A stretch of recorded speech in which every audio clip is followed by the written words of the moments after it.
Hej alle sammen, så er jeg sgu tilbage igen. Herlig dag igen.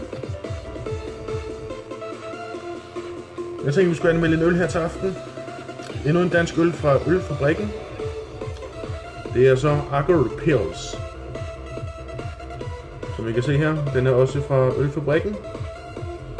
Så also a Danish beer. Så vi har hyggefætterglasset klar.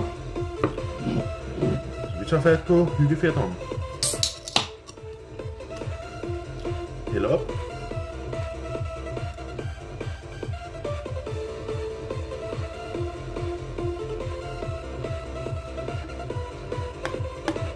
Der var det sgu ud at gå galt. Det gjorde det ikke. Aha. Styr og sving dog. Og det er så endnu en lys øl, der nærmest er gennemsigtig. Puha. Nå, vi tager en sniffer. Ja, dufter ikke rigtig af øl. Ikke sådan, jo, altså den dufter af øl, men ikke sådan på den rigtige måde, hvad man skal sige. You know what I'm talking about?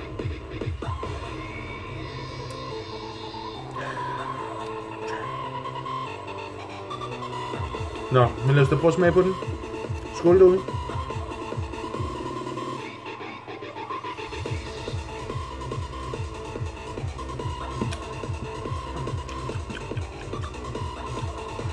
Ja, jo. Men det smager lidt her øl, det gør den. Det er sikkert, det er sådan der.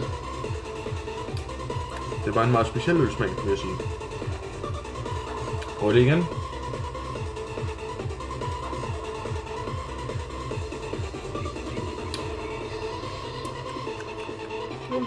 Ganske fin nikkel. Jeg vil sige,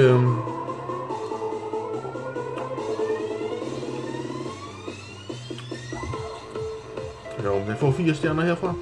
Ganske udmærket øl. Den sagtens anbefales. Ingen tvivl om det. Så den er helt klart bedre end de første der grønne blå fra Ølfabrikken der. Ganske fin. Ingen tvivl om det. Men det kan være, der kommer lidt flere anmeldelser her til aften. Må vi lige se på jo. Så. Men jo. Vi snakkes bare ved. Vi ses. Søs! Ja, så vil jeg jo selv til at sige. Hej du.